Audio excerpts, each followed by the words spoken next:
नमस्कार. मी आपला रमेश सारथी, गोरा Rajaji grand pass English grammar क्लासमध्ये आपला स्वागत आहे.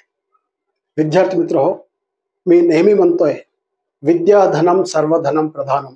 हे संस्कृतमध्ये जे म्हण आहे, विद्या अशी धन आहे, या विद्याला कोणी चोरू शकत नाही. हे कधीच कमी होत नाही. जेवढं आपण देत जातो तेवढं वाढत जातोय.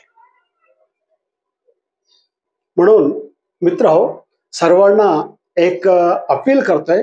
समजा हे व्हिडिओ जर तुमचा उपयोगी नसेल, तुमचं कामाचा नसेल, तर हे जे जे विद्यार्थी आहेत ज्यांचं कामाचं आहे त्यांच्याकडे फॉरवर्ड करा, त्यांना पाठवा. So let's go into our class. अगोदरच्या क्लासमध्ये डायरेक्ट इंडियट स्पीच आपण स्टार्ट केली होती. इंट्रोडक्शन, परिचय घेतले आणि तसेच क्रियापदांमध्ये, क्रिया विशेषणामध्ये कसे बदल होतोय हे आपण पाहिला. आणि या क्लासमध्ये सर्वात महत्वाचं आहे प्रोनाउन्स, सर्वनाम. कारण का विद्यार्थी मित्र हो, विद्यार्थ्यांना माहिती आहे प्रेझेंट टेन्स, पास्ट टेन्स होतोय, दिस दॅट होतोय, हिअर देर होतोय, हे माहिती आहे. परंतु हे सर्वनाम कसे बदलतात हे लोकांना, म्हणजे विद्यार्थ्यांना कन्फ्यूज होतो बेटा. म्हणून परीक्षेला इथे वेळेस विद्यार्थी नेहमी इथं गोंधळतात, इथं चुकतात. प्रोनाउन कसे बदलायचं, कोणता प्रोनाउन वापरायचा, आई आलं तर त्याला ही करायचं का, शी करायचं का, किंवा यू आलं तर त्याला काय करायचं, ही शी इट काय करायचं, हे त्यांना समजत नाही बेटा. म्हणून हे अत्यंत महत्वाचं आहे. हे मी सर्व विद्यार्थ्यांना, 6वी ते स्पर्धा परीक्षा लिहिणारे उमेदवारापर्यंत सर्वांना मी सांगतोय, कृपया हे लिहून घ्या. कारण का हे जर तुम्हाला समजत नसेल तर डायरेक्ट इंडियट स्पीच कधीच येत नाहीये. Pronounce very important. कसे बदलतात बघूया बेटा. प्रोनाउन्स कसे बदलतात. प्रोनाउन्स जनरल रूल, सर्वसाधारण नियम. The first person and second person. First person and second person. First person म्हणजे आई, वी. सेकंड म्हणजे you. In direct speech should become third person in indirect speech. हे जनरल नियम आहे बेटा. डायरेक्ट स्पीच मध्ये जर समजा फर्स्ट पर्सन आणि सेकंड पर्सन असेल, आई, वी किंवा यू असेल, तर ते इनडायरेक्ट स्पीच मध्ये थर्ड पर्सन होतोय. म्हणजे थर्ड पर्सन म्हणजे ही, शी, इट आणि दे असे बदलतो बेटा. हे सर्वसाधारण नियम आहे. हे प्रत्येकाला समजते, प्रत्येकाला माहिती आहे. एक्झाम्पल पहा बेटा. इथं काय म्हणतो, he said comrade constant I take a leave. इथं ही थर्ड पर्सन आहे बेटा. सेड रिपोर्टिंग वर्ब आहे आणि कामा इन्व्हर्ट कामाच्या मध्ये काय इथं आई. आई फर्स्ट पर्सन आहे बेटा. इथं काय आई काय आहे ना, फर्स्ट पर्सन आहे. Take a leave. मग फर्स्ट पर्सनचा काय होतो, ही सेड दॅट. इथं कामाच्या ठिकाणी दॅट घेतो बेटा, मला माहिती आहे. आणि पुढच्या क्लासमध्ये आपण अजून डिटेलमध्ये शिकूया. ही सेड दॅट हे जे आई आहे हे काय झालं आपल्या इथं, ही झालेलं आहे. आईचं काय झालं, ही. टेक वर्तमान काळ, टूक झालेला आहे बेटा, a leave. He said that he took a leave. हे इनडायरेक्ट स्पीच आहे बेटा. फर्स्ट पर्सन थर्ड पर्सन झालेलं आहे. आणि दुसरं एक्झाम्पल बघूया. He said you are clever.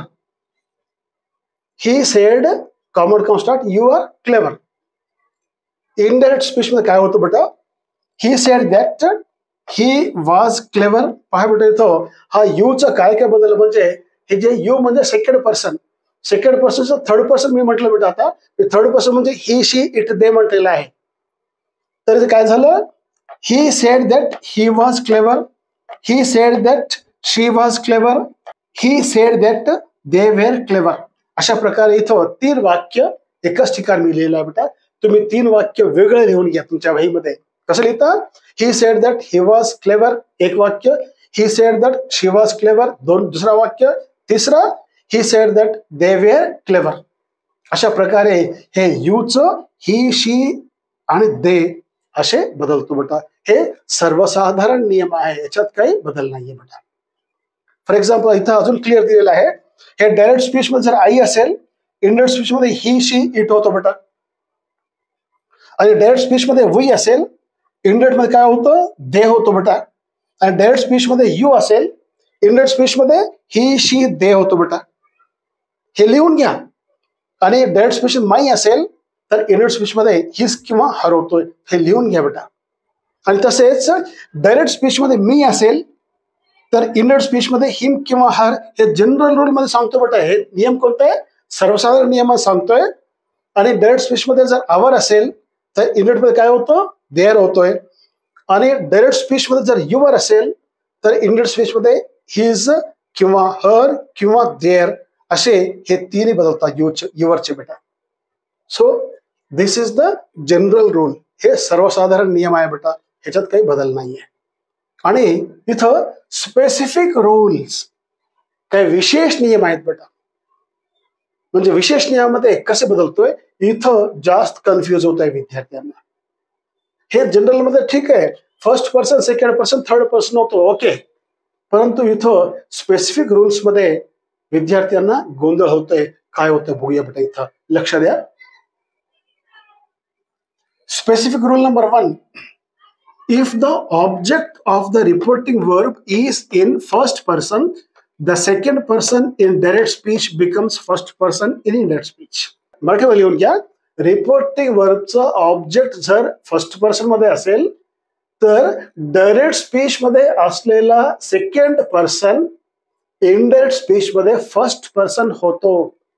आणि इथे एक्झाम्पल तुम्हाला अजूनही समजेल, क्लिअर समजेल. काय म्हटलं इथं, she said to me you are a good boy. Indirect speech पहा बेटा, शी टोल्ड मी दॅट. हे बेटा सेड टूचा टोल्ड होतोय. नेक्स्ट क्लासमध्ये अजून डिटेल मध्ये सांगतोय सेड टूचा टोल्ड कसं होतोय. शी टोल्ड मी दॅट, हा काम काय झालं बेटा, दॅट झालेला आहे. यू आर ए गुड बॉयचा यूचं काय झालं बेटा, आई. काय म्हटलं इथं नियम, काय म्हटलं, म्हणजे रिपोर्टिंग वर्बचा ऑब्जेक्ट जर फर्स्ट पर्सन असेल तर डायरेक्ट स्पीच मधला सेकंड पर्सन इनडायरेक्ट स्पीच मध्ये फर्स्ट पर्सन होतोय. म्हणजे हे यूचं झालं काय बेटा, I. She told me that I was a good boy. I was a good boy. पहा बेटा इथं यू आर आहे, आरचं काय केलं इथं, वाज. अगोदरच्या क्लासमध्ये जे इंट्रोडक्शनच्या क्लासमध्ये जे क्रियापदांचे जे बदल आहे बेटा, आरचा आपण वास किंवा वेर म्हटलेलं होतं. आरचा वेर होतोय आणि वास पण होतो बेटा. अगोदरच्या क्लासमध्ये आपण पाहिलं. ज्यांनी हे व्हिडिओ अगोदर म्हणजे पहिली वेळेस बघत असतील त्यांनी कृपया अगोदरचे व्हिडिओ पाहावे. इथं आरचं काय झालं, वास झालेला आहे. She told me that I was a good boy.